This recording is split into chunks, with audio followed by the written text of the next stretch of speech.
आणि आता येऊयात महाराष्ट्रामध्ये बातमी आहे महायुती संदर्भातली।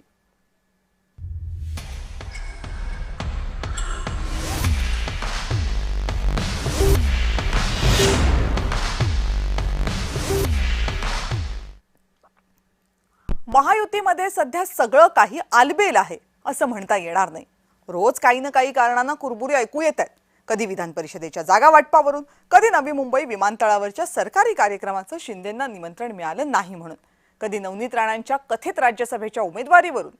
या सगळ्यामधून एक प्रश्न येतोय, तो म्हणजे 2029 ची लोकसभा आणि विधानसभा निवडणूक महायुती एकत्र लढणार आहे की स्वबळावर? हे वाटण्यामागे कारण अनेक आहेत। पहिलं, भाजपचं संख्याबळ। 2024 च्या निवडणुकीत भाजपला 132 जागा मिळाल्या। बहुमताचा आकडा 145 होता, पण फक्त निवडणुकीआधी युती होती म्हणून शिवसेना आणि राष्ट्रवादीला सोबत घ्यावं लागलं।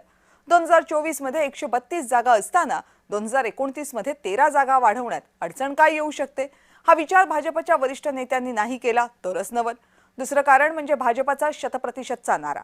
महाराष्ट्रासारख्या आघाडीच्या राज्यात आतापर्यंत एकदाही स्वबळावर सत्ता आणता आली नाहीये, याची सल भाजपला आहे। बंगालमध्ये एखादी सत्ता येऊ शकते, मग महाराष्ट्रात का नाही, हा विचारही येणं साहजिक आहे। तिसरं कारण, एकनाथ शिंदेंच्या हालचाली। बच्चू कडूंना पक्षात घेणं, हितेंद्र ठाकूरांशी चर्चा करणं, 2024 च्या निवडणुकीत दुसऱ्या किंवा तिसऱ्या क्रमांकाच्या उमेदवारांना पक्षात घेणं, हे सगळं काही उगाच सुरू नाहीये। यामागे 2029 हे एकमेव कारण आहे। शेवटी प्रत्येक निवडणुकीमध्ये जो तर्क लागू असतो तो 2029 मध्येही लागू असेलच। तो तर्क म्हणजे निवडणुकीआधी युती केली नाही तर निवडणुकीनंतर तर करता येतेच ना। त्यामुळे येत्या काही दिवसांमधील राजकीय घडामोडींकडे बारीक लक्ष असणार हे मात्र नक्की। 2029 च्या एकूण चित्राबाबत पत्रकार प्रवीण पुरो यांनी काय मत व्यक्त केले, पाहूयात। विद्यमान राजकारणामध्ये देवेंद्र फडणवीस यांना दिल्लीला पाठवता येईल का, या संदर्भात अनेक मतांतर भारतीय जनता पक्षात सध्या निर्माण झालेले क्रायसिस लक्षात घेतात दिल्लीतलं राजकारण अतिशय कलुषित होत चाललंय। ही स्थिती पाहता महाराष्ट्रातून त्यांना दिल्लीला पाठवणं या घडीला राज्य भाजपसाठी खूप अडचणीचं आहे। ही स्थिती लक्षात घेता देवेंद्र फडणवीस हे दिल्लीला जातील आणि महाराष्ट्राच्या मुख्यमंत्रीपदी एकनाथ शिंदे विराजमान होतील या शक्यतेला काढीचा आधार नाही।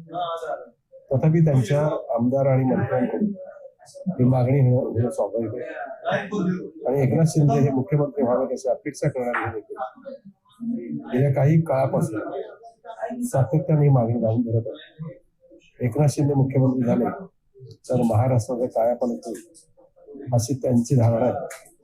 ही धारणा प्रत्यक्षात उतरणं हे आगामी काळामध्ये तरी स्पष्ट होत आहे।